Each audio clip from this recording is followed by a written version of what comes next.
성령해 주신 VIP 여러분들을 진심으로 환영하며 예수님의 이름으로 축복합니다.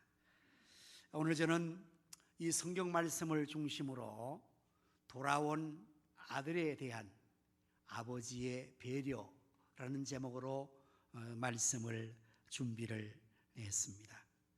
이 성경의 이야기는 너무나 유명한 예수님의 일명 탕자의 비유입니다. 아마 이렇게 탕자라는 이야기를 일반적인 사람들도 많이 들었지 않겠는가 생각을 합니다. 이것이 바로 예수님의 유명한 이 탕자의 비유에서 나오는 그 탕자라는 아들에 대한 이야기입니다. 어떤 사람에게 두 아들이 있었습니다. 그런데 그 둘째가 아버지가 가서 자기에게 돌아올 재산 분깃을 달라고 요구를 했습니다. 이 아버지가 그 아들에게 그 재산의 분깃을 주었습니다. 그랬더니 이 둘째 아들이 그 아버지의 주신 재산을 가지고 며칠의 먼 나라로 가서 거기서 그냥 그걸 모두 허랑방탕하고 다 허비하고 말았습니다. 때마침 그 땅에 흉년이 들어서 이 사람이 이제 어떤 사람에 가서 그 붙여서 삶을 사는데 거기에 그 사람이 이 둘째 아들을 들로 보내어서 돼지를 치는데 보냈습니다. 거기 가서 이 둘째 아들은 돼지가 먹는 쥐염 열매 사료를 먹으려고 해도 배가 고픈데 그거를 사람들이 주지 않는 거예요. 왜냐하면 돼지는 사료 먹여서 돈이 되지만 이 거지 사료 먹여서 뭐 유익할 게 없지 않습니까? 그러니까 이렇게 돼서 둘째 아들이 이제는 아버지의 재산을 가지고 다 허랑방탕 단진하고 재물도 없어지고 흉년 들어서 먹을 것도 없고 굶주려서 돼지가 먹는 쥐염 열매 돼지 사료도 못 얻어먹고 드디어 마지막에 10절에 보니까 거기서 줄여서 죽게 된 자리에 이르게 되었습니다. 사랑하는 여러분, 이 이야기는 무슨 이야기일까요? 예수님의 이 이야기란 것은 우리 인생들이 하나님 아버지를 떠났을 때에 이루어지는 현상을 설명한 것입니다. 아마 이 둘째 아들은 아버지에게 나가서 자기가 아버지의 그 영향에서 벗어나서 자기 마음대로 자기 인생을 살면 가장 행복하겠다고 생각했을지 모릅니다. 그리고 자기가 마음껏 꿈을 이루고 비전과 희망을 이루면 자기는 성공할 수 있다고 생각했을 것입니다. 자신이 만만했을 것입니다. 왜냐하면 젊음이 있었거든요. 그리고 꿈과 포부가 있었거든요. 거기다가 아버지 재산을 다 가져서 돈도 다 가지고 있었으니까 뭐 세상 부러울 것이 없어서 세상이 만만하게 보였을 것입니다. 자신만만하게 보였을 것입니다. 그러나 그 아버지 집을 떠나서 그곳에 가서 먼 곳에 생활하면서 그는 모든 것들을 다 허랑방탕해서 소비하고 말았어요. 시간이 지남에 따라서 그는 비로소 궁핍하게 되었고 마지막 지경에는 죽음의 자리에 이르게 되었다. 이것이 하나님을 떠나는 인생들의 실상인 것을 예수님이 설명합니다. 사랑하는 여러분, 이 둘째 아들처럼 사람들은 다 자기 스스로가 독립하기를 원합니다. 하나님의 곁을 떠나서 자기 마음대로 살아가는 것이 더 행복하다고 생각합니다. 그러나 그 생각은 위험천만한 생각입니다. 왜냐하면 이 둘째 아들처럼 될 수 있는 위험이 있기 때문에 그렇습니다. 여러분, 지금 우리 여기에는 꽃이 생화로 이것은 뿌리가 잘 심겨져서 여러 날 동안 갑니다. 그러나 만일에 꽃꽂이를 한다고 생각하면요, 그 꽃은 어떻게 되겠습니까? 화원에서 꽃을 사올 때 이미 잘라옵니다. 그러나 그때 잘라진 상태는 아직도 싱싱하게 아름답게 살아있는 것 같습니다. 그래서 꽃꽂이를 해놓습니다. 그럼 몇 시간 동안 아니 며칠 동안도 그냥 생생하게 살아있는 것처럼 보일지만 시간이 지나면 어떻게 될까요? 그 꽃은 시간이 지남에 따라서 시들게 되고 나중에는 말라서 죽게 되는 것입니다. 왜 그렇습니까? 뿌리에서 잘렸기 때문입니다. 우리 인생은 본래 생명의 원천 되시는 하나님과 관계되도록 하나님이 만들어 주셨습니다. 그래서 하나님과 함께하면서 하나님 주시는 생명을 부여받고 하나님 주시는 에너지와 좋은 것들을 계속해 공급받아서 하나님과 함께하는 가운데서 싱싱하게 아름답게 풍성하게 그렇게 살도록 만들어 놓았거든요. 그런데 이 인생이 하나님 곁을 떠나버리면 생명의 하나님을 떠난 순간에 마치 꽃이 잘려버린 것처럼 인생 자체가 잘려버리는 것입니다. 그래서 이 둘째 아들이 아버지 곁을 떠날 때는 모든 것이 다 풍족했어요. 다 모든 것을 다 가졌어요. 젊음, 희망과 포부, 물질, 자기 마음대로 자유, 모든 것 다 있었어요. 그러나 그것 가지고 그는 자기의 인생을 성공적으로 살 수가 없었습니다. 시간이 지남에 따라서 비로소 공평이 됐습니다. 이러한 둘째 아들이 이제 마지막 돼지우리에서 굶어서 죽을 그런 상황에서 어떻게 그가 결단을 합니까? 17절의 말씀을 우리 한번 확인을 해보겠습니다. 이에 스스로 돌이켜. 그런데 내 아버지에게는 양식품권한 품꾼이 얼마나 많은가라고 생각합니다. 그래서 이 아들은 20절의 말씀 보면은 이제 아버지께로 돌아갑니다. 이에 일어나서 아버지께로 돌아가니라. 여기에 다시금 희망이 생기는 것입니다.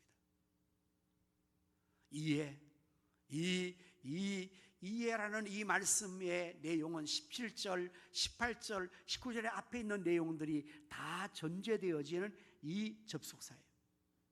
그 17절의 말씀에 스스로 돌이켰습니다. 깨달은 거죠. 아하, 내가 아버지 곁 떠나서 이곳에서 이게 죽게 됐구나, 잘못됐구나 스스로 돌이켰습니다. 그리고 18절의 말씀에 보면 이제 내가 일어납니다. 그 멸망의 자리와 사망의 죽음의 자리에서 스스로 깨닫고 일어납니다. 왜요? 아버지께로 돌아가야 되겠다. 아버지 집에는 양식이 풍족한 품꾼이 얼마나 많은데 내가 아버지 아들이라서 여기서 굶어 죽다니 아버지께로 돌아가야 되겠다. 그리고 19절의 말씀에 보면은 이제는 아버지께로 나가서 아들이라고 감히 말할 수 없어. 너무 아버지에게 죄를 지었으니까. 그래서 이 아들은 아버지께로 나가되 내가 아버지 아들이라고 받아라고 그러지 않고 아버지 아들의 일컬음 받기에 합당하지 않으니까 품꾼의 하나로만 나를 용서하시고 받아주시라고 자기의 죄를 아버지께 용서를 구하며 가겠다는 것입니다. 이에 일어나서 아버지께로 돌아갔습니다. 이렇게 돌아온 아들에 대해서 아버지는 어떠한 배려를 하고 있을까요? 돌아온 아들에 대해서 아버지는 어떻게 환영하며 축복하고 있을까요? 그 내용이 바로 다음에 22절부터 나옵니다. 이제 말씀을 보면은 20절에 이에 20절 말씀부터 보겠습니다. 이에 일어나서 아버지께로 돌아가니라. 아직도 거리가 먼데, 이것은 이제 아버지와 아들의 거리가 멀다는 말이에요. 먼데 아버지가 그를 보고 측은히 여겼어요. 그리고 달려가 목을 안고 입을 맞췄습니다. 사랑하는 여러분, 지금 돌아온 이들의 몰골이 어떠했을까요? 이들은 아버지의 집을 떠나서 그가 생각했던 대로 계획하고 자신의 뜻대로 성공하고 돌아오는 것입니까? 금이 환영하는 것입니까? 아닙니다. 아버지의 모든 재산을 다 탕진하고 흉년 들어서 굶주리고 먹을 거 못 먹어서 초췌해지고 입고 갔던 옷은 다 낡아지고 신발도 다 떨어지고 그야말로 거지 중에 상거지가 되어서 지금 그러한 몰골을 가지고 지금 돌아온 거 아니겠습니까? 어쩌면은 그 아들을 아버지죠 알아보지 못할 정도로 이 아들은 완전히 망하게 된 거죠. 그러나 아버지는 어떻게 이 돌아온 아들을 맞이합니까? 아직도 서로 거리가 상거가 먼데 아버지가 한눈에 알아보고 측은히 이겼어요. 그리고 아버지는 달려갔습니다. 그리고 그 것이 산것이 된 아들, 돼지우리에서 지금 막 나온 악취가 풍겨나는 그 아들, 흉치간 몰골한 그 아들을 아버지는 얼싸안고 그에게 입을 맞췄다. 여러분, 이게 얼마나 아버지의 큰 배려입니까? 못된 놈, 내가 그렇게 만류하고 가지 말라 때 그렇게 고집해 나가더니 지게 무슨 꼴이냐고 할 만한데도 불구하고, 보기 싫어? 보지 않을 거야? 이렇게 할 만한데도 불구하고 이 아버지는 한순간 달려가서 거지된 아들을 목을 끌어안고 입을 맞춥니다. 이것이 바로 돌아온 아들에 대한 아버지의 배려였습니다. 이것으로 끝나지 않죠. 다음 말씀을 보면은 아들이 아버지에게 말합니다.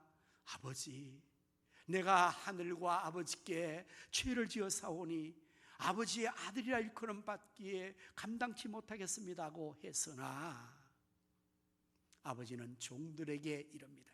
얘들아, 우리 집에서 제일 좋은 옷을 내어다가 이 아들에게 입혀라. 여러분, 옷은 어떤 의미를 가지는 것입니까? 우리나라 속담에 옷이 날개다라는 말이 있습니다. 여러분, 그렇습니다. 옷은 사람의 외관에 신분이나 여러 가지 것들을 몰라도 옷을 보면서 1차적으로 사람들은 평가를 합니다.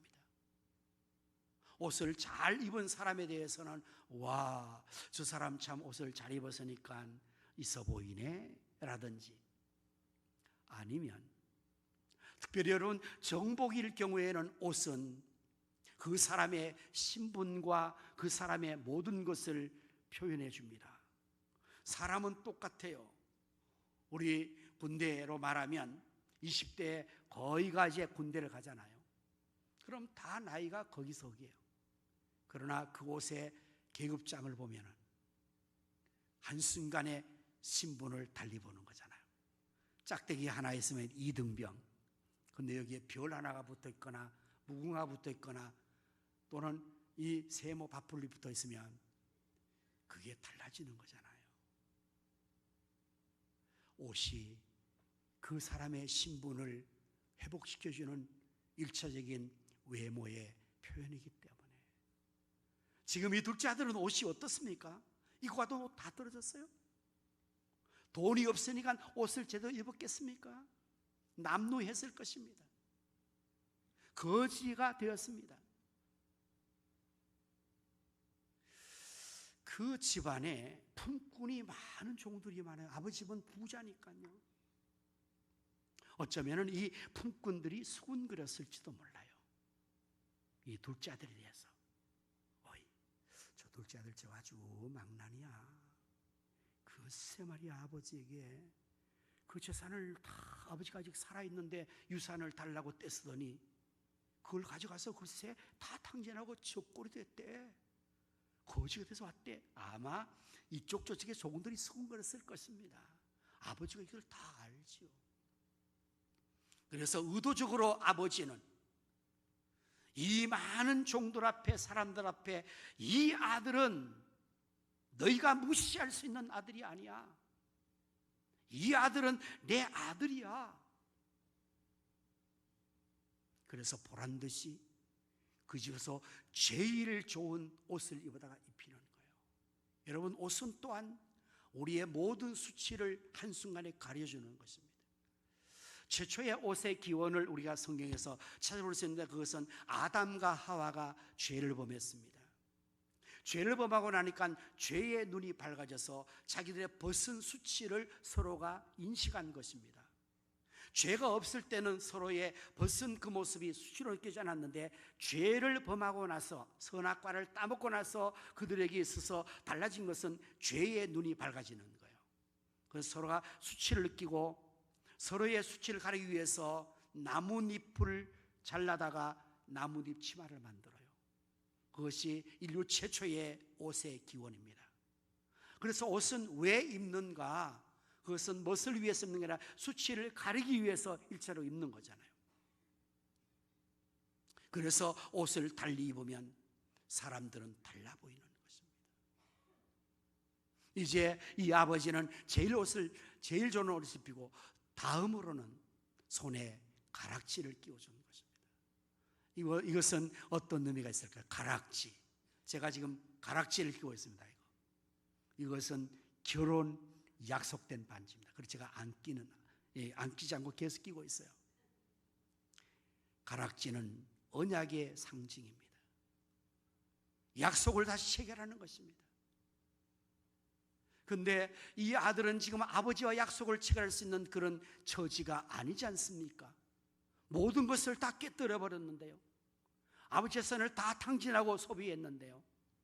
일반적으로 사람들이 서로 약속과 언약을 맺을 때는 동등한 위치에서 동등한 자격자에게 같이 약속을 체결하잖아요.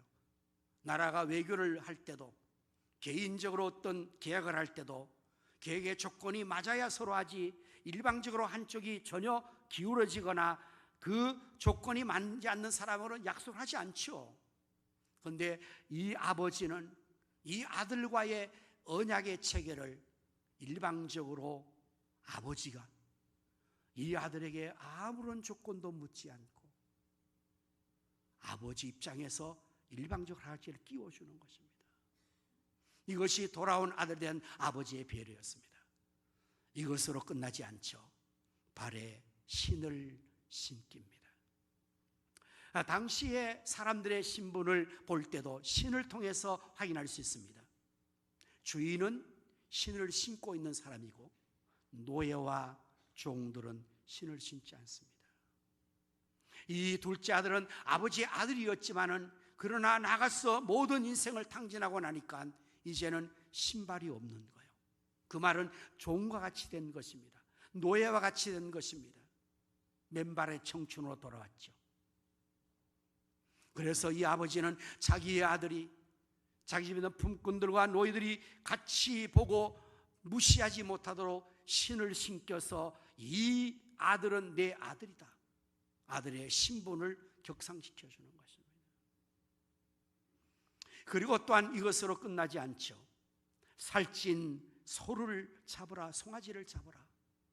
그리고 우리가 먹고 즐기자.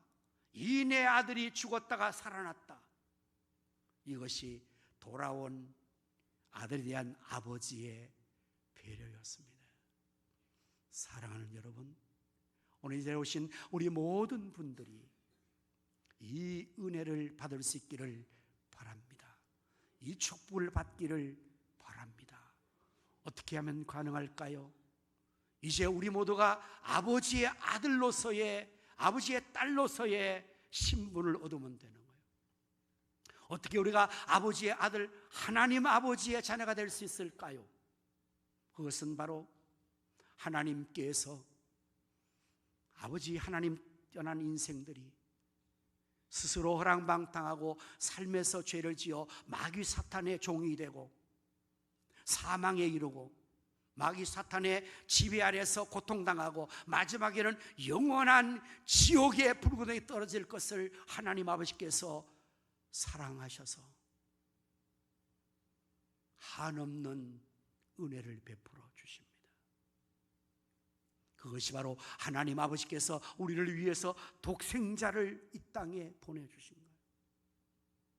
요한복음 3장 16절 말씀을 우리 찬양다 오늘 찬양했는데요, 하나님이 세상을 이처럼 사랑하사 독생자를 주셨으니 이는 누구든지 그를 믿는 자는 영생을 얻게 하려 함이라고 말씀하셨어요.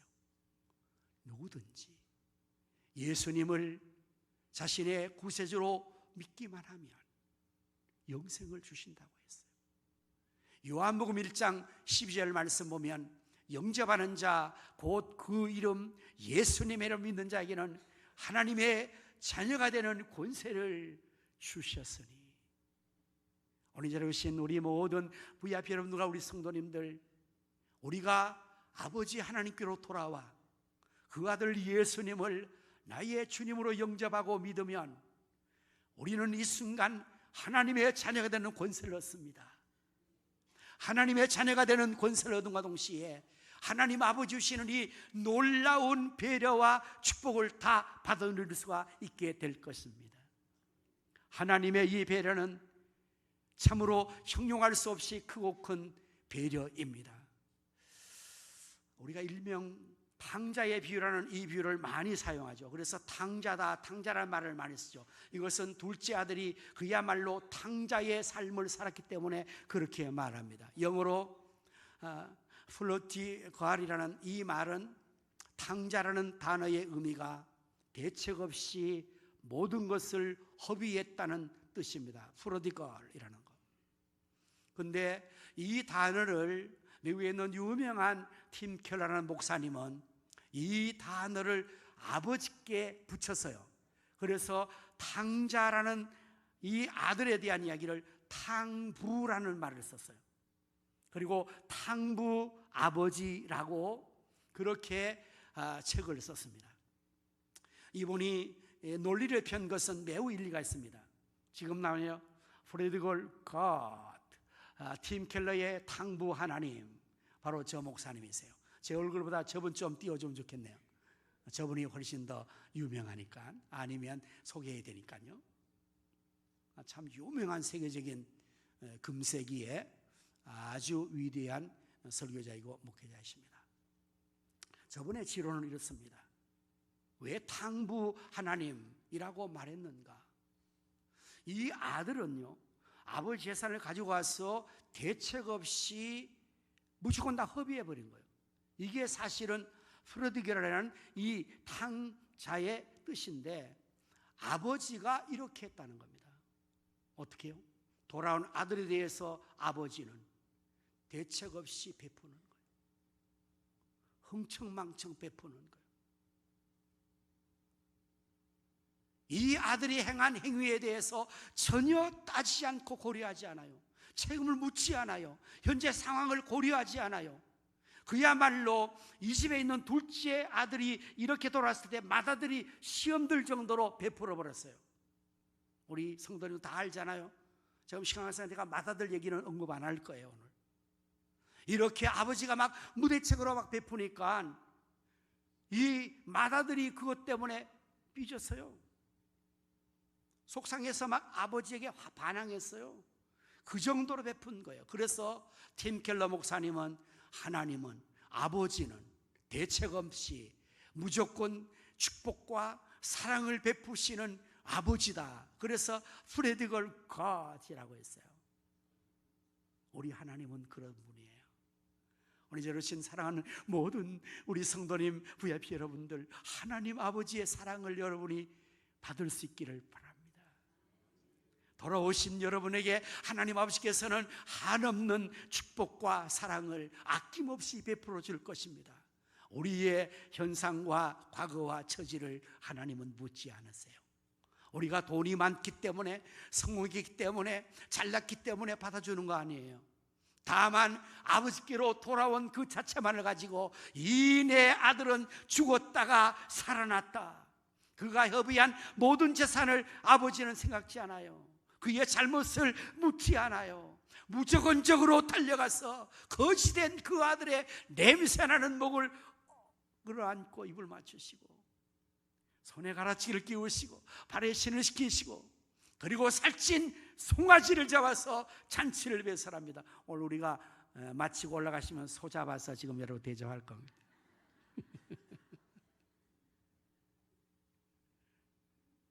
아버지의 한없는 배려.